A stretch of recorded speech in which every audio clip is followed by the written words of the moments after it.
Muy bien, muy bien. Bueno, ya pronto. Y hoy estamos con el capítulo 25.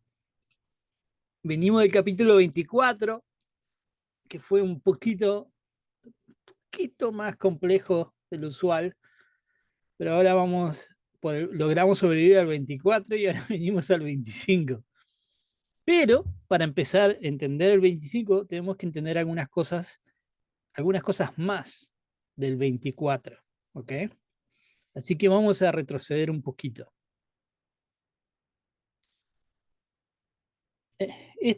Habíamos dicho de que Lucas también tiene el mismo relato, ¿verdad?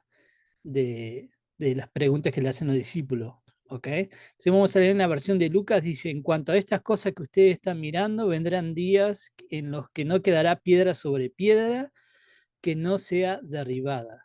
Ellos le preguntaron, Maestro, ¿cuándo sucederá esto y qué señal habrá cuando estas cosas vayan a suceder? Si recuerdan, en el capítulo anterior, esta pregunta, ¿ok? Y habíamos hablado de que la versión de Lucas es el equivalente en términos que no son judíos, ¿no? O sea, digamos, para que gente que tal vez no estaba familiarizada con el Viejo Testamento pudiera entender este relato, ¿ok?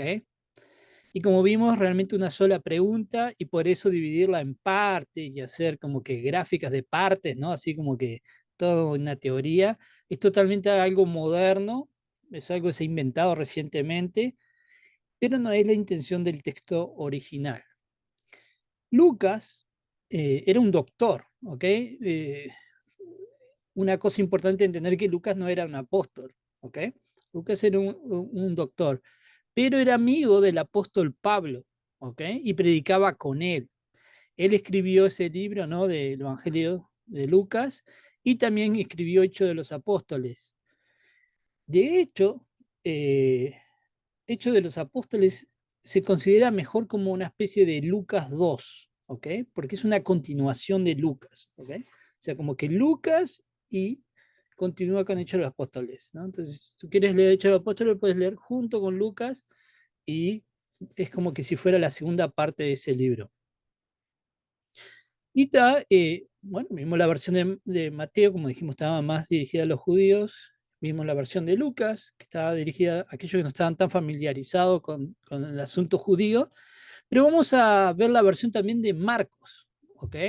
Marcos fue, de hecho, era un muchacho que seguía a Jesús, pero no era un apóstol, ¿ok? Era muy joven, probablemente era un niño cuando estaba con Jesús, pero trabajó con Pedro y Pablo. De hecho, Pedro lo quería como un hijo. Entonces, en cierta forma, el relato de Marcos es el relato de Pedro que le relató a Marcos y Marcos lo compiló, ¿ok? Pero es escrito por Marco, aunque, digamos, la información la sacó del mismo Pedro, digamos. Y leemos en Marcos 13, dice, dinos, ¿cuándo va a suceder esto? ¿Y cuál será la señal de que todo esto ya va a cumplirse? Y luego, más adelante, le dice Jesús, les aseguro, todas estas cosas sucederán antes que esta generación se acabe. ¿Vieron cómo viendo el contexto entre los evangelios podemos llevar una presentación más clara de lo que se refiere a Mateo 24? Acá dice antes que esta generación se acabe, ¿ok? Entonces, digamos, no hay misterio, misterio. Está ahí. Lo único que no podemos tomar pequeñas partes y tratarlas como una unidad, sino que tenemos que ver todo el contexto bíblico, ¿ok? Jesús dice entonces, el templo será destruido, terminará una era, ¿se acuerdan cuál era? La era del viejo pacto de los profetas y de la ley, y pasará en esa generación, antes que termine esa generación. Y de hecho, nosotros que vivimos en el futuro de estas palabras, pasó así. En el año 70 se acabó el sistema religioso judío. Una cosa interesante que recuerden que pasaron como 30 años cuando escribieron este libro, ¿ok? Y durante esos 30 años, por ejemplo, Marcos, inclusive Mateo, pudieron haber aclarado, ¿no? O sea, imagínate, Jesús dice, no pasó esta generación desde que todas estas cosas sucedan. 30 años después no había pasado nada, ¿ok? Pero no aclararon los escritores bíblicos, ¿saben qué? Jesús realmente no se refería a la destrucción del templo, sino se refería a algo futuro que nosotros no sabemos, o se refería a esto otro. Nos pusieron una aclaración. Entonces tú dirás, ¿y eso qué tiene que ver? Porque los apóstoles, cuando escriben su evangelio, ponen aclaraciones en otras circunstancias, sobre otras cosas, ponen aclaraciones que son, digamos, cuando escribieron el libro y dijeron, se refería a esto realmente. ¿Ok? Y vamos a ver un ejemplo de eso. Si vamos a Juan, entonces los judíos le dijeron, ya que haces estas cosas, ¿qué señal nos muestras? Y Jesús le respondió, destruyan este templo y en 3 días lo levantaré. ¿Ok?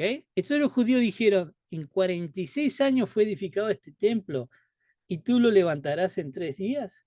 Y acá viene el comentario bíblico de Juan a su propio libro, ¿no? Que dice, pero él hablaba del templo de su cuerpo, por eso cuando resucitó de los muertos, sus discípulos se acordaron de que había dicho esto y creyeron en la escritura y en la palabra que Jesús había hablado, ¿no? De que se refería, ¿se acuerdan de que estamos diciendo de que Jesús es un templo que está compitiendo con el otro templo?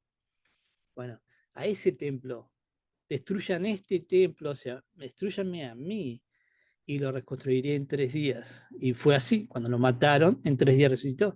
Y Juan, como escribió esto mucho tiempo después de lo sucedido, pone su comentario bíblico, vamos a decir, no, esto hablaba sobre esto, ¿no? Sin embargo, no lo hacen con la destrucción del templo de Jerusalén, ¿ok? Porque todavía seguían esperando eso. Así que cuando Jesús limpia y tira todo el templo, ¿se acuerdan que entra y los CD cristianos y, ¿no? y, y empieza a hablar de sí mismo, que él es el nuevo templo y que sabía que lo matarían, ¿no? A eso se refiere esto. Y Jesús dice algo, ¿qué sucede? Jesús dice eso, los fariseos interpretan cualquier cosa, no, va a destruir este templo y va a venir, ¿no? Y con maquinaria, con extraterrestre, ¿viste? Que construyeron las pirámides, van a construir el templo en 3 días, ¿no? Pero Juan, luego de que Jesús ya había resucitado y pasó tiempo, escribe esta aclaración, ¿ok? Por si no se seguía entendiendo bien, por si todavía alguno decía, no, estaba loco, se refería que iba a reconstruir el templo después de destruirlo. Como digo, es una nota o comentario del mismo Juan al versículo, ¿verdad? ¿Y qué quiere decir todo esto? No lo vemos en el capítulo 24. Por eso no podemos reinterpretar o poner nosotros, modernos, poner comentarios de cosas que no están en el texto, ¿no? De hecho, no es la primera vez que Jesús menciona la destrucción del templo. Y no es la primera vez que habla de una nueva era que vendrá donde no se podría hacer sacrificio con el viejo pacto, ¿no? Entonces, les voy a mostrar una cosita aquí, a ver qué piensan. Esto es sobre la historia de la mujer samaritana. Y dice el texto, la mujer le dijo, Señor, me parece que tú eres profeta. Y dice la mujer, ¿no? Nuestros padres adoraron en este monte y ustedes dicen que en Jerusalén está el lugar donde se debe de adorar, ¿ok?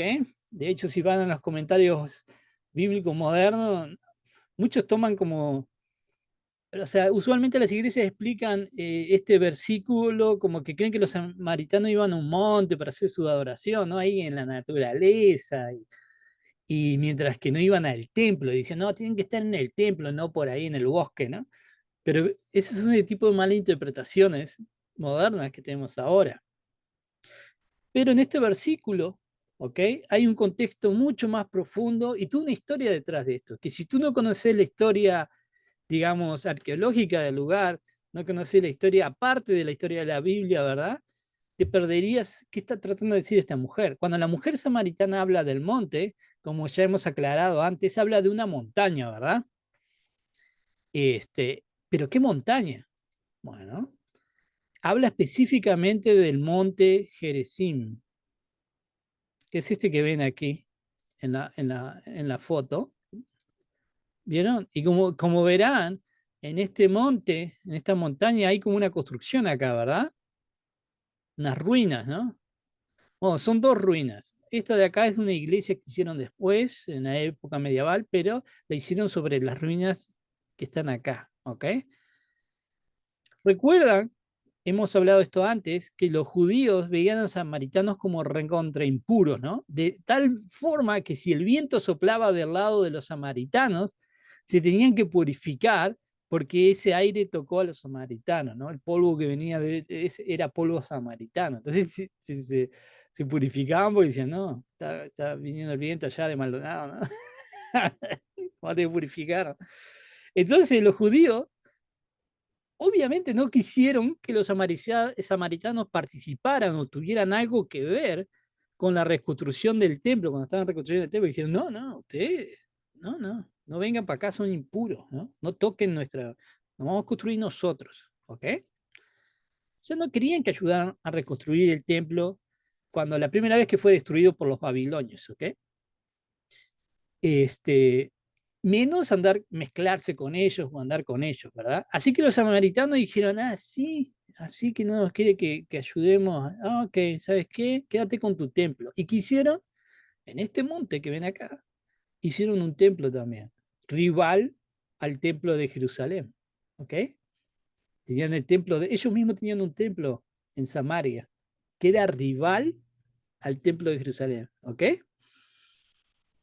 De hecho, había una pelea entre los samaritanos y los judíos. Los samaritanos decían, ¿saben qué? En este monte Gerizim, aquí está no debajo de toda de estas ruinas, ¿no? Hay una roca y es ahí donde edificaron el templo, ese es el fundamento, ¿cómo es el fundamento, sí, la fundación, ¿no? De donde y construyeron el templo en la roca esa. Cimientos. Y cimiento, cimiento. Y, y decían, ¿y saben qué? Esa roca donde construimos nuestro templo en Samaria es la roca donde Abraham iba a sacrificar a su hijo, ¿no? Mientras que los judíos decían, no, ustedes están equivocados. La roca en la cual edificamos el templo en Jerusalén es la roca donde Abraham estuvo a punto de sacrificar a su hijo, ¿ok? Y entonces decían, no, en Jerusalén está la roca y ahí hicimos el templo. Y ellos decían, no, está acá la roca y aquí hicimos el templo, ¿no? De hecho, hoy en día es muy significativo eso, porque la mezquita que hay donde debería estar el templo judío, los musulmanes, ellos también dicen que esa roca que está ahí, que de hecho hay fotos, es donde sacrificó, digamos, Abraham casi sacrifica a, a su hijo y los musulmanes van más lejos y dicen, no, ahí se paró también Dios en esa roca para crear al mundo, ¿no? Entonces, tipo, esa roca es importante para esa cultura, ¿no? O sea, y se pelean por los samaritanos con los otros de que, no, esta es la roca, no, no, es esta la roca, ¿ok? De hecho, ¿qué pasó? Ambos construyeron su templo sobre la roca que ellos creían que Abraham casi sacrifica a su hijo, pero a los judíos no les gustó para nada esto. Dijeron, no, no, no, no. ¿Y qué hicieron los judíos? Unos 100 años antes de Cristo, se juntaron, asediaron la ciudad de los samaritanos y destruyeron su templo. Por eso la gente dice, la mujer dice esto, nuestros padres adoraron en ese monte, ¿no? Que estaba el templo, y ustedes dicen, ¿no? Le dice a Jesús, porque es judío, que en Jerusalén está el lugar donde se debe de adorar. ¿Vieron como que eso adquiere todo un nuevo significado? El hecho de que tipo, no es simplemente al monte, ahí nos fuimos, no, hacemos unas fogatas en el monte, no, no, es que ahí en ese monte estaba el templo de los samaritanos. Entonces vinieron los judíos, rodearon y destruyeron ese templo. Y entonces dijeron, no, porque ustedes dicen que es en Jerusalén, pero antes nuestros padres se adoraban ahí. ¿Ok? Y Jesús responde a esto de esta manera. Jesús le dijo, mujer, cree lo que te digo. La hora viene cuando ni en este monte que fue destruido el templo, ni en el de Jerusalén adorarán ustedes al Padre. ustedes adoran lo que no conocen, nosotros adoramos lo que conocemos, porque la salvación viene de los judíos, es decir, el Mesías viene de los judíos. Pero la hora viene, y ahora es el tiempo, cuando los verdaderos adoradores adorarán al Padre en espíritu y en verdad, porque ciertamente a los tales el Padre busca que lo adoren. ¿Ok? Y ahora eso es importante, porque es ahora, ¿ok? En esa generación, ¿ok? Jesús le dice que ni en el monte del templo samaritano, que fue destruido, se adorará, ni tampoco en el monte del templo de Jerusalén, que de hecho va a ser destruido de la misma manera que fue destruido el templo samaritano, rodeado de ejércitos. De la misma forma que destruyeron los judíos el templo de los samaritanos, los romanos destruyeron el templo de ellos, asediaron la ciudad, igual que los judíos asediaron a los samaritanos, y destruyeron el templo. ¿Ok? Entonces, ¿qué está diciendo? Ni aquí ni allá. Esos templos se van a destruir. Este ya se destruyó y el otro también, porque el templo soy yo, es Jesús. ¿Ok? Nosotros somos su cuerpo, ¿verdad? La iglesia es el cuerpo de Jesús, porque somos piedras de ese templo viviente. ¿Ok? Nosotros somos ese tercer templo que muchos hablan. ¿Ok? Y con esto quiero terminar con el capítulo 24 y ahora vamos a empezar en el capítulo 25. ¿Ok?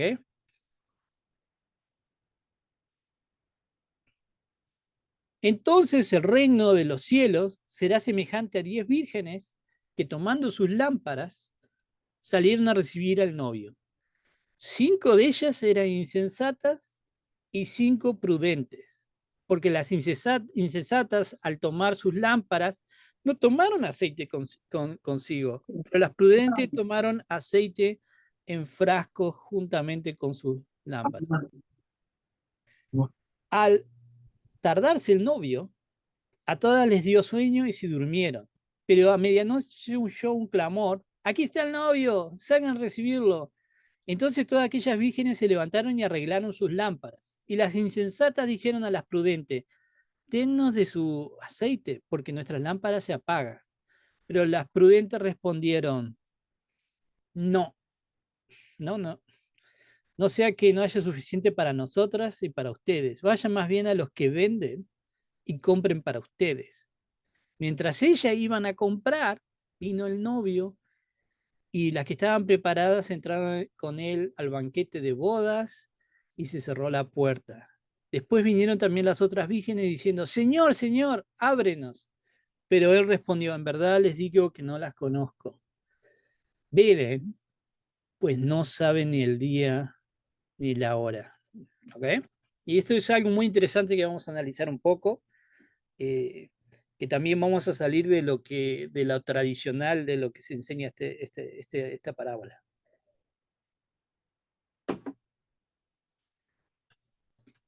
Como decía, se ha dicho mucho de esta parábola, cosas como que el aceite es el bautismo del Espíritu Santo, ¿no? No, esto se trata de cosas futuras, ¿no? Y de qué va a pasar en el futuro, etcétera, etcétera. Y se hace muchas teorías. Pero necesitábamos estudiar esta parábola, en el contexto de lo que hemos aprendido de Mateo. Así que tenemos dos grupos de personas aquí, ¿verdad? 5 son prudentes, 5 son insensatas, ¿ok? Entonces, si seguimos la temática que nos plantea Mateo, entonces podríamos decir que cuando dice 5 insensatas, tiene que hablar de los líderes religiosos, ¿ok? Cuando dicen 5 sensatas, tiene que hablar de los que escuchan a Jesús. 5 son los líderes religiosos de Israel y las prudentes son las personas que han escuchado y creído de Jesús. De hecho, les quiero mostrar esta división que hemos visto ya en el capítulo 7.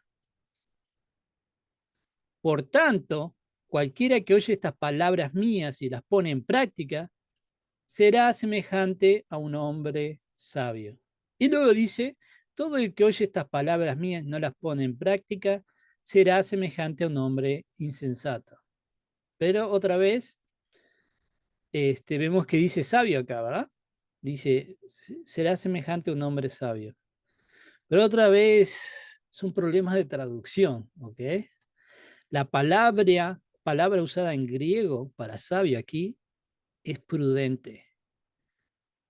Y es la misma palabra que se usa para las muchachas prudentes, y esta palabra en griego, insensato, es la misma palabra para lo que se usa para las chicas insensatas, ¿ok? O sea que aquí ya está dividido de esa forma, ¿no? Es decir, el hombre prudente no solamente escuchó sus palabras, sino que obedeció a Jesús, las pone en práctica y construye sobre la roca. Esos son los sensatos. Es decir, que uno escucha las palabras de Jesús, pero actúa en ellas, ¿ok? Eso es una importante diferencia, ¿ok? Entonces, 5 de ellas eran insensatas y 5 prudentes, ¿ok? Porque las insensatas, al tomar las lámparas, no tomaron aceite consigo, pero las prudentes tomaron aceite en frasco juntamente con sus palabras. Es decir, que las insensatas no toman el aceite, es decir, rechazan las enseñanzas de Jesús, pero las prudentes, o como dice ese versículo que lo traduce sabios, entonces las sabias, ¿no? Pero es prudente la palabra, no solo aceptan la enseñanza de Jesús, pero actúan en ella, ¿ok? No solamente tienen el aceite, están actuando, ¿ok? Es decir,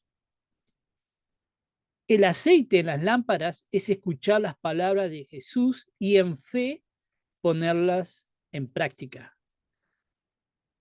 Los líderes religiosos no tomaron las palabras de Jesús, ¿ok? Pero cuando el tiempo llegó, les pidieron aceite a las sabias o sensatas, y éstas le dijeron, no, vayan más bien a los que venden y compren para ustedes. Y luego, cuando ellos iban a comprar, se cerró la puerta, ¿ok? Entonces, esto son todas referencias, van a ver cómo empieza a hacer sentido.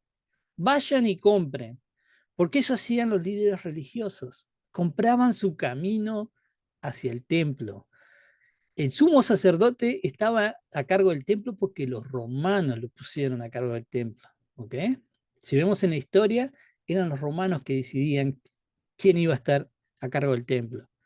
Todo era sobre dinero, vamos a decir, prosperidad de la hora, ¿ok? Entonces ellos se preocupaban por eso, estatus y dinero, ¿ok? Entonces ellos compraban su camino para llegar a esa posición espiritual, digamos. Y eran tan ciegos que compran su entrada al banquete de bodas, pero no pertenecen a esa boda. No están vestidos para la boda. ¿Se acuerdan de esa parábola? Y en esta generación, la de Jesús, los líderes religiosos van a enterarse que no pueden comprar su camino, ¿verdad? Y que no están preparados para lo que vendrá. No están vestidos, no tendrán la ropa para la boda, lo que está por venir. Y no tienen el aceite para lo que está por venir. No tienen el aceite que son las palabras de Jesús puestas en práctica. Y ese día la puerta se cerrará para ellos. ¿Qué otra puerta nosotros conocemos que en el día del juicio se cerró? La puerta del arca de Noé.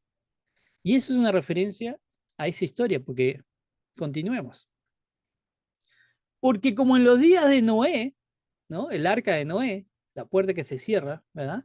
Así será la venida del Hijo del Hombre. Recuerda que cuando dice la venida del Hijo del Hombre se refiere a la toma de toda potestad, todo poder en los cielos, la profecía de Daniel 7. Pues así como en aquellos días antes del diluvio, estaban comiendo y bebiendo, casándose y dándose en matrimonio, hasta el día que Noé entró en su arca, entró en el arca, y no comprendieron cuando vieron eso. Entró en el arca, que está loco, porque recuerden, no tenían el aceite, no tenían la palabra de Jesús, ¿ok? En práctica. Hasta que vino el diluvio y se los llevó a todos, ¿ok? Así será la venida del Hijo del Hombre. Entonces estarán dos en el campo, uno será llevado ¿Por qué? ¿Por qué será llevado? Por el diluvio, y el otro será dejado, porque entró en el arca. Dos mujeres estarán moliendo en el molino, una será llevada por el diluvio y otra será dejada, porque entendió las palabras de Jesús y las puso en práctica. Muchos leen estos versículos y piensan, los que fueron dejados son los desafortunados. Así es como que en la iglesia moderna interpretan este versículo, ¿no? Yo quiero ser llevado por Jesús, ¿no? Eh, entonces dice, los que se quedaron son los que no tienen aceite, los que son desafortunados. Pero no, Jesús aclara que el diluvio se lo llevó, ¿no? O sea, no es que se lo llevó Jesús, se lo llevó el diluvio. Por eso dice, como en los días de Noé. Y los que fueron dejados son aquellos que entraron en el arca y no formaron parte de ese juicio, ¿verdad? Porque obedecieron a Dios y se metieron en el arca. Porque en el día de la destrucción de Jerusalén, el diluvio iba a ser ¿qué cosa? Iba a ser el ejército romano. Y se llevaron a espada a todo aquel que se encontraron. Pero los que se acordaron de la palabra de Jesús y la pusieron en práctica, que tenían aceite en sus lámparas, ¿no? Huyeron de la ciudad. Porque ya se tenía la profecía de Jesús. Jesús dijo, cuando ustedes vean Jerusalén rodeada de ejército, rajen. Leímos la otra vez. Entonces, aquellos que dijeron, no, no solamente escuché las palabras de Jesús, sino de que estoy atento, ¿no? Y de repente empezaron a ver ejército por todos lados. No pasa nada, decían los otros. Estos son los romanos, son amigos nuestros. Y decían, no, pero Jesús dijo, es que no, no, y ¡fua! Se rajaron.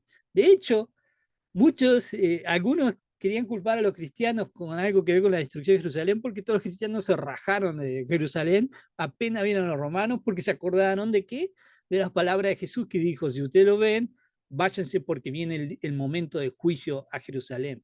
¿Ok? Entonces aquellos que no pusieron las palabras en práctica de Jesús, o sea, que no le creyeron de que iba a pasar esto, no creyeron en esta profecía, fueron llevados por el diluvio de la espada romana. ¿Ok? Espero que eso aclare un poco. Luego dice, porque el reino de los cielos es como un hombre que al emprender un viaje, llama a sus siervos y les encomendó sus bienes. A uno le dio 5 talentos, a otro 2, a otro 1, a cada uno conforme a su capacidad, y se fue de viaje. El que había recibido 5 talentos, enseguida se fue, ¿no? Dijo, tengo 5 talentos, negoció con ellos y ganó otros 5 talentos. ¿Ok? Ahora tenía 10 talentos. Asimismo, el que había recibido los 2 talentos, ganó otros 2, ahora tenía 4. Pero el que había recibido 1 fue y cavó en la tierra y escondió el dinero de su señor. Después de mucho tiempo, ¿qué pasó? Vino el señor de aquellos siervos y arregló cuentas con ellos. Y llegando, el que había recibido 5, trajo otros 5, diciendo, Señor, usted me entregó 5, mira, te he ganado otros 5. Su señor le dijo, bien, siervo bueno y fiel, en lo poco fuiste fiel, sobre mucho te pondré. Entra en el gozo de tu señor. Llegando también el de los 2 talentos, dijo, Señor, usted me entregó 2 talentos, mira, tengo otros 2 más. Su señor le dijo, bien, siervo bueno y fiel, en lo poco me fuiste fiel, sobre lo mucho te pondré. Entra en el gozo de tu señor. Pero llegando también el que había recibido 1, dijo, Señor, yo sabía, ¿no? Que usted era un hombre duro y que ciega donde no sembró y recoge donde no ha esparcido, y tuve miedo y fui y escondí su talento en la tierra. Mire, aquí tiene lo suyo, ¿no? Entonces, ¿qué pasa? Le dice el Señor, siervo malo y perezoso, ¿sabías que ciego donde no sembré y que recojo donde no esparcí? Debías entonces haber puesto mi dinero en el banco y al llegar yo hubiera recibido mi dinero con intereses.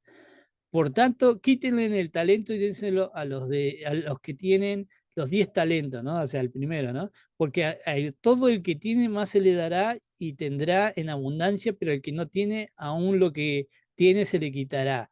Y al siervo inútil, échalo en las tinieblas de afuera y allí será el llanto y crujir de dientes. ¡Pah!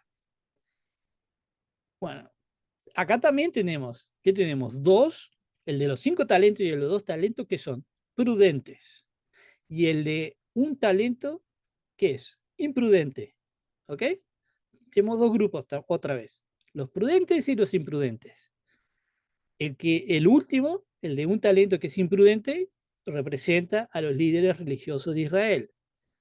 Una cosa importante es que cuando dice talentos, no son talentos de, ay, yo toco la guitarra, o talentos espirituales, ¿no? Sino que un talento es una medida de oro o de plata, ¿no? No sé, hay mucha discusión de cuánto equivale, pero se cree que un talento era el sueldo equivalente a como 20 años, ¿no? O sea, era mucho dinero. Ok, entonces regresando a esto, así que cuando llega el tercero, ¿no? Este que tenía un solo talento que lo escondió en la tierra, ¿qué pasa? Aún lo que tiene se le quitará. Capaz que no le suena familiar, pero les voy a hacer recordatorio. Y acercándose a los discípulos, dijeron a Jesús, ¿por qué les hablas en parábolas? Jesús les respondió, porque a ustedes se les ha concedido, se les ha dado, conocer los misterios del reino de los cielos, pero a ellos no se les ha concedido, porque a cualquiera que tiene, se le dará más y tendrá en abundancia. Pero cualquiera que no tiene, aún lo que tiene, se le quitará. Por eso les hablo en parábolas, porque viendo no ven y oyendo no oye ni entiende. ¿Qué son esos talentos? Esa cosa valiosa que está dando Dios. Son dólares, talentos espirituales. No, qué voz más bonita. No, es el conocimiento de los misterios del reino de Dios. No mis palabras, las palabras de Jesús, ¿ok? Capaz que otro dice, no, es la música, es la no sé qué. No, Jesús no dice eso. O sea, yo no es mi opinión, la opinión de Jesús, ¿no? A los líderes religiosos se le había dado una pequeña cantidad de ese valioso conocimiento. Se le había dado. Ellos, ¿qué tenían? Tenían la escritura. ¿Y qué hicieron con ella? La habían enterrado bajo qué? Bajo su tradición. Una tradición que se inventaron ellos. Se habían apropiado de la exclusividad de ese conocimiento. Solo ellos accedían a esa información. Y ni siquiera habían generado una pequeña ganancia de la verdad llevada a la gente. ¿Ok? Ellos eran la élite. El resto, bueno, ¿qué le vas a hacer? ¿Entienden? Pero a los discípulos y a la gente que escuchaba a Jesús se les había dado aún más que la escritura. ¿Ok? Por eso Jesús decía, tú escuchaste que en la ley decía esto, pero yo digo, ¿y qué quiere decir eso de yo digo? Le da otra bolsa de talento, ¿no? O sea, en la escritura dice esto, pero yo te estoy diciendo esto, te estoy aclarando esto. Entonces yo te doy más conocimiento, es que te estoy dando más de ese talento, ¿ok? Y a contarles a otro sobre eso, ¿no? Mira que Jesús nos aclaró esto y nos dijo, mira, ta. Entonces le enseñaban la verdad a otros. ¿Qué habían hecho? Habían duplicado ese oro, ¿ok? Entonces a los discípulos le da aún más conocimiento. 5 bolsas de oro, vamos a decir, ¿no? Por 3 años caminando y aprendiendo de Jesús, ¿no? Ellos vivían con Jesús, ¿no? Entonces vamos a decir que son 5 talentos, vamos a ponerle 5 bolsas de oro, ¿no? Y que ellos generaron al predicar al mundo sobre todo lo que se había enseñado de Jesús, más gold, o sea, más oro, ¿no? Más talentos. Entonces Jesús, buen trabajo, siervo fiel, ¿ok? Dios no es un Dios que busca dinero o necesita dinero, es un Dios que da algo mucho más valioso que el dinero. Y tú le vas a entregar el doble de eso valioso al predicar a otros, y esa es la verdadera prosperidad cristiana. Dios te dio algo valioso y tú te encargas de darlos a otros, y así regresas aún más de lo que te dio Dios, le regresas a Dios mismo más de lo que te había dado, porque tú lo compartes con otros. ¿Ok?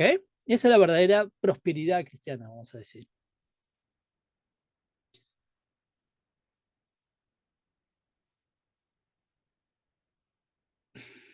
Bueno, y bueno, nosotros decimos eso a los discípulos, y bueno, ese conocimiento del reino, ¿no? Y por supuesto eso pasaría en esa generación. Pero, ¿qué hay de nosotros? Nosotros se nos ha dado aún más, no 5 talentos, como a los discípulos, se nos ha dado 10 talentos.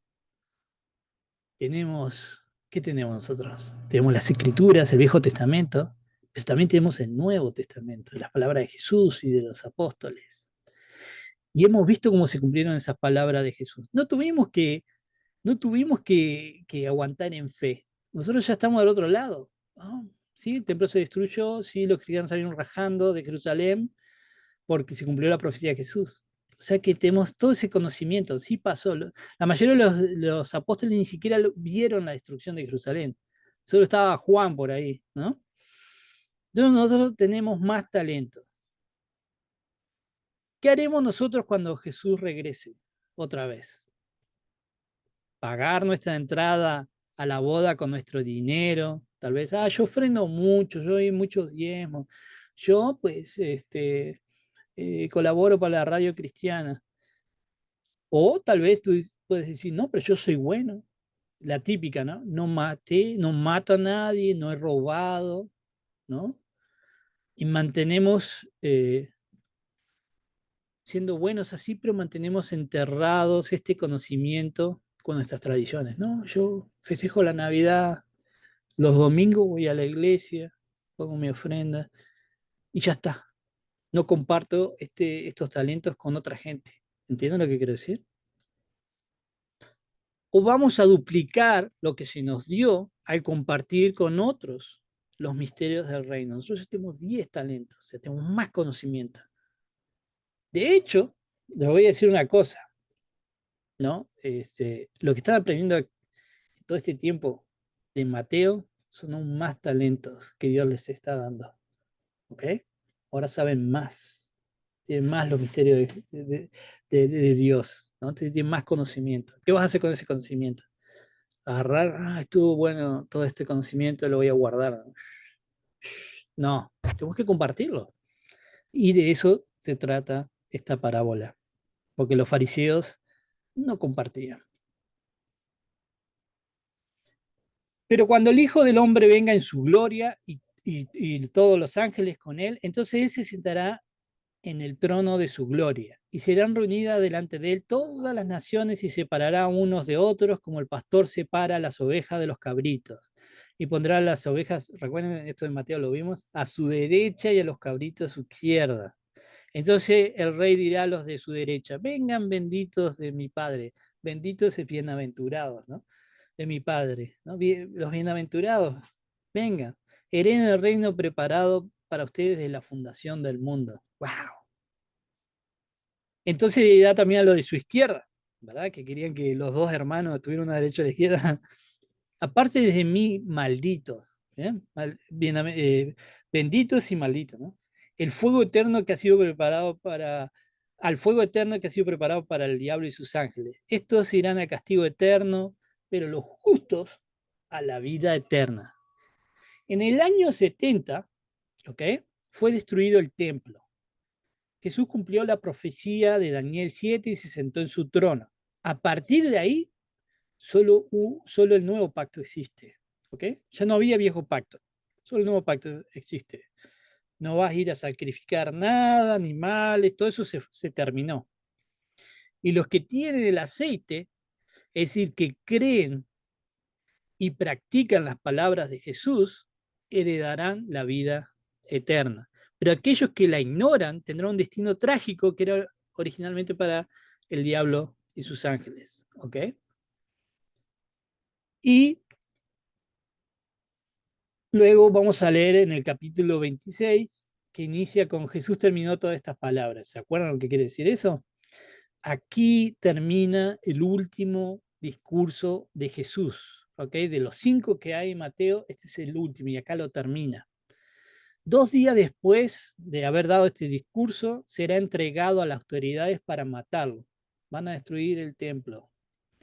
Y hablaremos de eso en el próximo capítulo. Así que, si tienen alguna pregunta o comentario, este es el momento.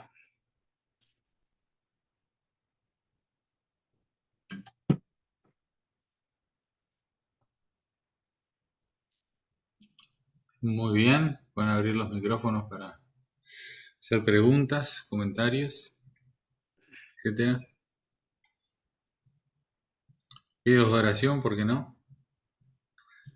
Mañana siempre está, los miércoles siempre tenemos un tiempo de oración a las 7. Así que bueno, si hay alguna... Yo mientras para ir rompiendo el fuego, y siempre opino algo, eh, yo digo que creo que una manera de sacarle provecho, ¿no? Para nosotros en este tiempo, más allá de lo que Luis compartía, ¿no? De cuanto a compartir, que creo que quedó claro esa parte, ese mensaje que no es para que vos te lo guardes, sino para compartir, que nos da un reflejo de una espiritualidad vacía, las lámparas, por ejemplo, sin aceite, ¿no? De lo que era todo el tema de los fariseos, igual que los sepulcros blanqueados. Jesús les daba unas preciosas alegorías de lo cómo eran ellos, ¿no? Eran lámparas vacías sin aceite, es decir, que no podían alumbrar, eran sepulcros blanqueados que estaban llenos de, adentro, eran lindos pero llenos de huesos muertos. Me parece que la diferencia de las lámparas, ¿no? En cuanto a una espiritualidad vacía o una religiosidad vacía, a algo genuino, ¿no? Fundado y formado y sostenido con la palabra, con la palabra de Dios, ¿no? En cuanto a las enseñanzas de...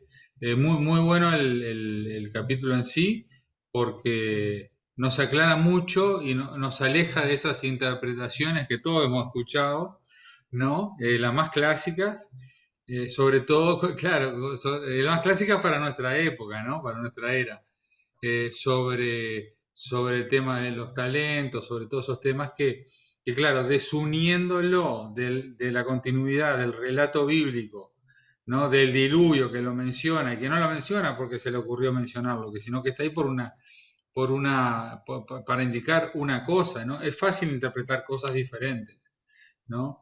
Haciendo doctrinas, tomando este pasaje acá y este pasaje acá, esto habla de lo mismo y de repente no lo es, hay que ir un poco más profundo. Así que yo me quedo con eso, no tengamos una espiritualidad vacía, ¿no? Sino que sea realmente genuina, ¿no? Genuina en cuanto a lo que recibimos de Dios y a lo que estamos dispuestos a dar. Entonces, eso es fundamental. Ayer no, anteayer, este domingo estuve en el campamento de jóvenes que hubo en Tacuarembó y muchos jóvenes ahí, y está bueno, muchos arrodillados buscando de Dios y todo ese tipo de cosas. Eh, Se habló mucho sobre el llamado, sobre compartir el Evangelio, sobre todo eso, pero por más que todos sean movidos, hay algunos que son movidos solamente a algo emocional, que es decir, que va a pasar una semana y van a seguir en la misma. Y unos van a ser dados vueltas totalmente y su mente va a cambiar y va a decir, esto no puedo hacer otra cosa sino compartir el mensaje de Cristo y vivir según lo que Cristo enseña. Uno no lo puede ver, porque a los dos les pasa lo mismo. Van al altar, se arrodillan, lloran, se dan, pero a algunos es más superficial, es decir, lámpara sin aceite, y a algunos realmente se es transformada su vida. Creo que la palabra de Dios nos enseña a que nuestra vida tiene que ser transformada. No puede ser igual. No puede, cuando la palabra te llega, no puede salir igual. El hombre prudente, el que agarró, escuchó y fue y hizo. Creo que eso es lo que este capítulo viene compartiendo, importantísimo para nuestras vidas. Así que muchas gracias, Luis, por compartir todo esto.